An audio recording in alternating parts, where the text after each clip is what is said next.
This is our first Business Boost event, which is very exciting for us. My name is Heather Blasnick. I am co-owner of NIA Colorado Springs, and we are connectors within the community. We are a company that has a few different ways that we operate. We are Network in Action, which is a group that is focused on creating relationships between business owners and book of business owners to drive referrals. And then we also have our NIA X platform, which is where people within the community can share leads with business owners. So what we like to do is be connectors. With that being said, as connectors, we've met with a number of people since we first started this last summer. And one thing we kept hearing was, I wish I had known when I started my business. And since we kept hearing that, we continued to kind of brainstorm, how can we help?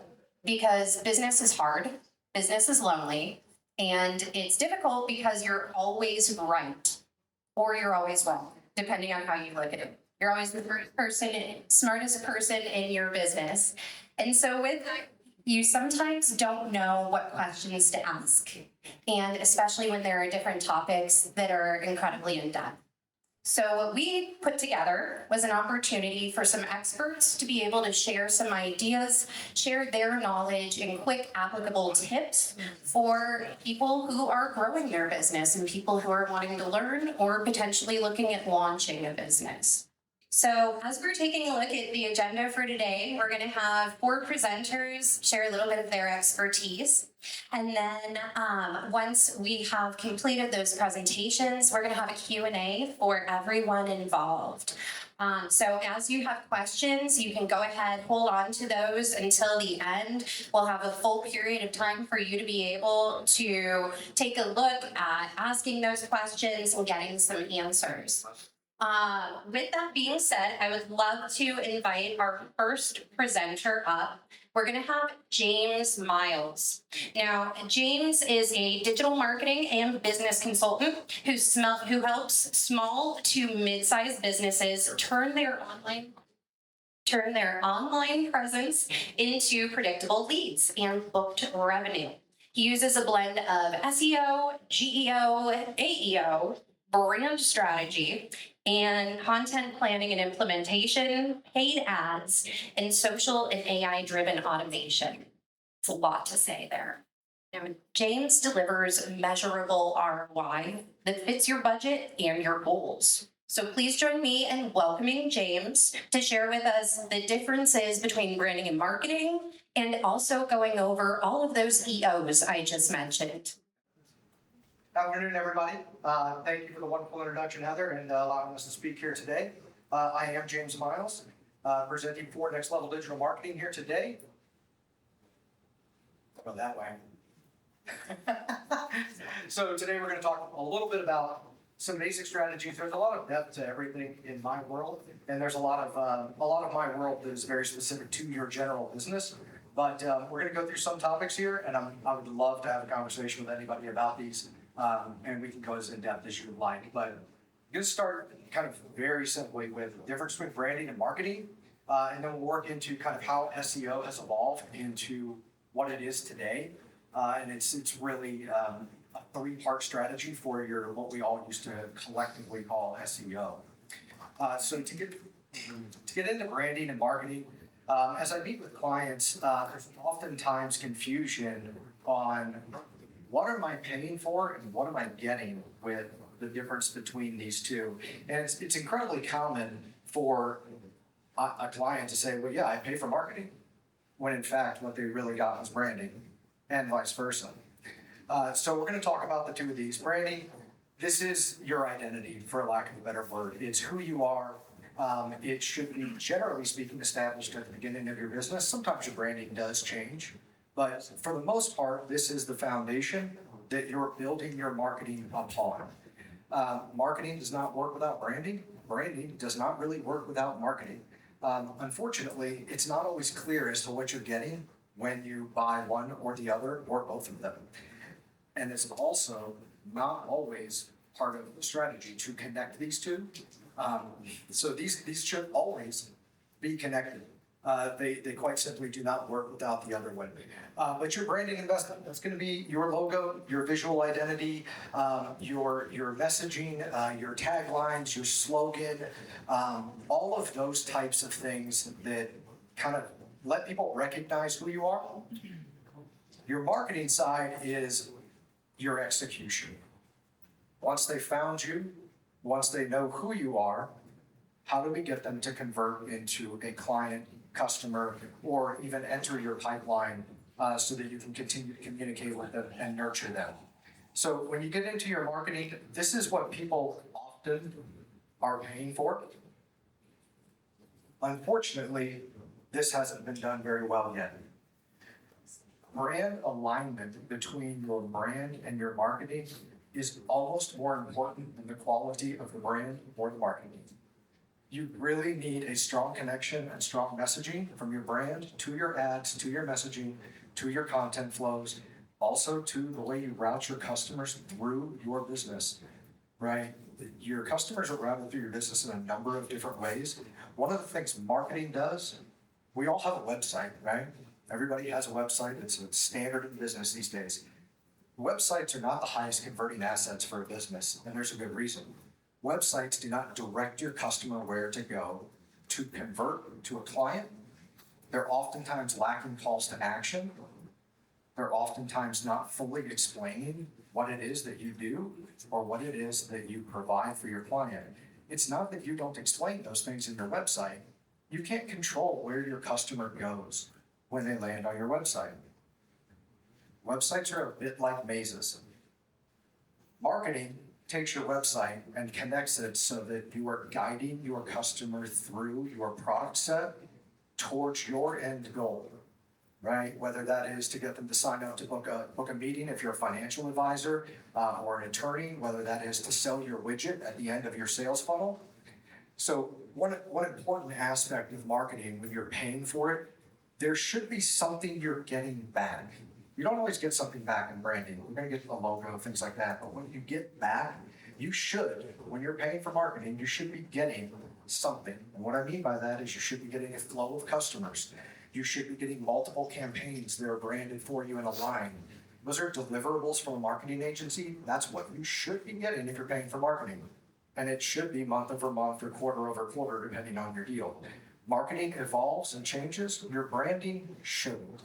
So be aware as you make your new sales pitches and new sales programming, does that align with your brand or not? Because that messaging and that alignment is arguably more important than either one of them. So getting into just a couple of examples. So Lucid Press and demand metrics show that consistent branding presentation across platforms increases your revenue by up to 33%. Additionally, 46% of U.S. consumers are willing to pay more for brands they trust. Trust is built almost exclusively on consistency from an online perspective. Think about all the clients that you don't ever interact with that might have visited your website. You look at your web traffic and it says 10,000, and the number of times your phone rang was 7. Right? Well, that should be a really big indicator that there's a misalignment right here.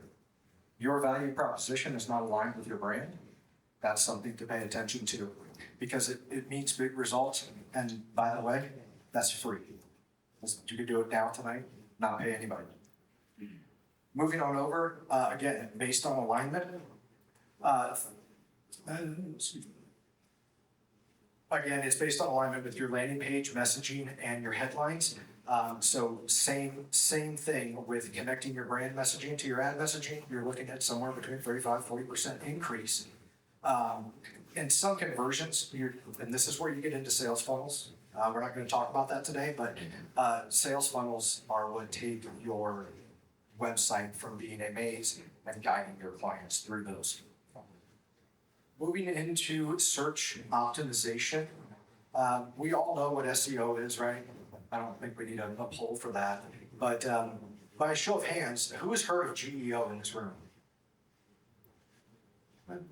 That's about right, about 5 of you.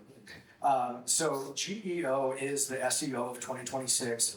AEO falls into the middle of it. Both of these have been out and about in the world for several years now. We're just now seeing some tools start to come online for, thank you. Tools come online for automation. This has been automated for years. You can pay somebody, they'll give you a nice bill, and they will provide SEO for you. It's pretty simple, and it's automated in a lot of ways for us now. Getting into AEO and GEO. AEO and GEO are almost identical to SEO, but for a different engine, and they're looking for different things. SEO is built around keywords, backlinks, local listings. That's your traditional SEO. Is your first step for local businesses, generally speaking. Moving into AEO, AEO has come along and is a product of voice search. It has expanded beyond voice search to include a lot of GEO now, but the major difference, both of these are AI driven.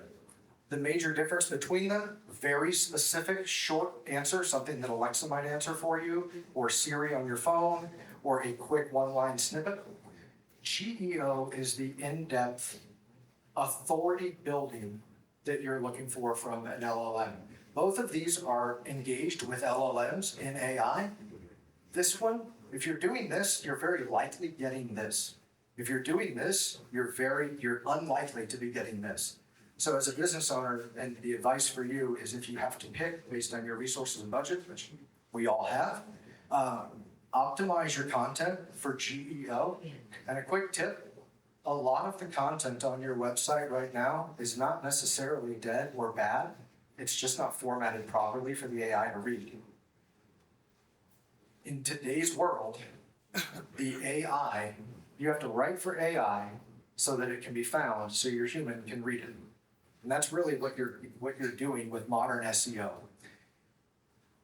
And this is the quick example I want to get to before my time runs out. This is an actual search that I did a couple of weeks ago.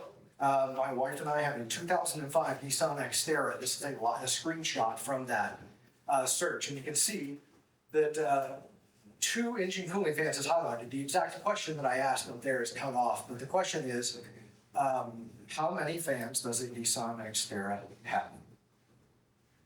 Well, this is the first SEO answered. That has nothing to do with the question that I asked it. So if you're only doing SEO, you're going to get this kind of information to pop up. This answer box up here, that is GEO.